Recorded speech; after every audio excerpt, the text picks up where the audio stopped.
Opening statement and the renewed gun control debate in the wake of this devastating massacre. NRA National spokesperson Dana Loesch. All right, good evening, Dana. You know, what do you say to people who say that gun control is going to keep Americans safe? Well, that's an utter lie. And Judge, thank you so much for having me. And your opening statement, by the way, was 1,000% correct. And I think that what you said and those remarks reflect accurately what law-abiding gun owners across the country think. For those who think that further gun control is going to keep us safe, I challenge them to tell me how they plan to elicit cooperation from criminals, how they plan to get criminals to cooperate with the laws that already exist. You know, Judge, universal background checks failed in California. Further gun control failed in California multiple times. San Bernardino, the Isla Vista, Santa Barbara murderer as well. In fact, wherever gun control is implemented, that's where we see further loss of life. Whenever it is gun-free, that's where you see further loss of life. If anyone can come up with the idea, Judge, to say how they can get criminals to cooperate, I'm all for it. I'm all for hearing them. Let them make their case. Well, you know what's interesting is, you know, we banned semi-automatic weapons for 10 years. And, you know, even the Clinton Justice Department came out and said it had no impact on the number of crimes or the number of murders that occurred. I mean, how many studies does there have to be? What is the ultimate goal of these people when they say we got to have gun control, we got to stop the NRA? You know, as if the NRA, the GOP, I mean, we are enemies. People want to kill other innocent Americans. What is it all about? That's a great question. And as for Hillary Clinton and her remarks, I'll remind Hillary Clinton that many of her voters are members of the NRA. And there were NRA members that were also in attendance at that concert in Las Vegas. In fact, there are many Democrats who are members of the NRA. And Hillary Clinton would do well to watch her words on this. Otherwise, she's going to cause her party to lose more voters to President Trump coming up in the next elections.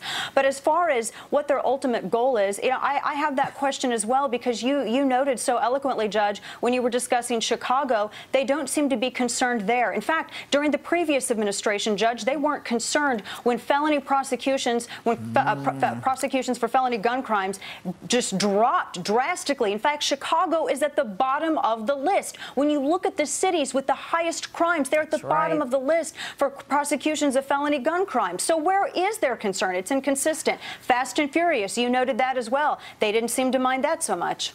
Well, you're absolutely right. I mean, they're not prosecuting these cases. The Obama Justice Department did not prosecute these cases to the extent that the rest of the country was prosecuting. I mean, this is not difficult stuff. I did it when I was DA. You get an undercover, you get involved in the gangs, you find out who's doing what, confidential informants, and you prosecute to the full extent of the law. They don't even do that in Chicago. Right. When I called Cook County a couple years ago, they wouldn't even give us the numbers. But let's talk about Hollywood. You know, no one wants to go to Hollywood and the gratuitous violence in the movies and the fact that they're selling this in so many ways, and yet the first thing they want to do is they want to legislate legal possession of guns and ban guns on us. But let me be more specific. This bump stock, okay, it makes a rifle less accurate. We all agree on that. What impact will that have on crimes in America? Well, none. This is the only crime that we're aware of in which bump stocks were. And we're not even sure. I want to caution, we're not even sure whether or not bump stocks were used in this particular crime, other than that there were 12 present in the hotel room.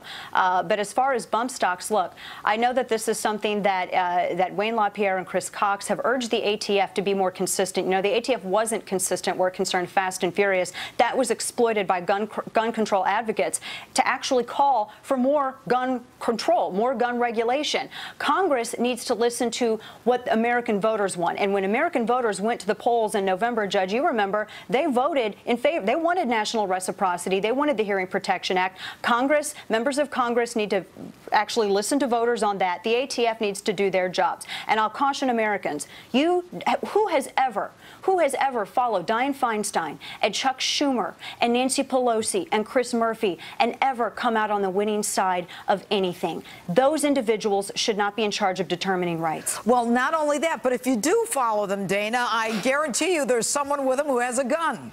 You know, so it's their guns that and the people carrying them that are important to them. But we'll see what Congress does with this, Dana, and the Republicans who seem to be somewhat open to this bump stock banning, as though that would have made a difference. Quickly, would it have made a difference? You say we don't even know if it was used, right?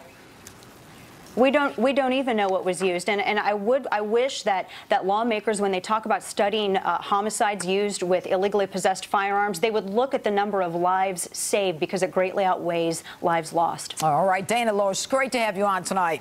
And they're the worst of the Washington insiders holding up real change. I'm going to introduce you to them tonight. And next, what is the president planning in North Korea?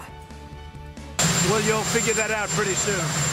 Are cryptic tweets and one-line sound bites the precursor to a military strike? Republican Congressman Lee Zeldin live to discuss that and more. We're live with late-breaking news. Justice is coming right back.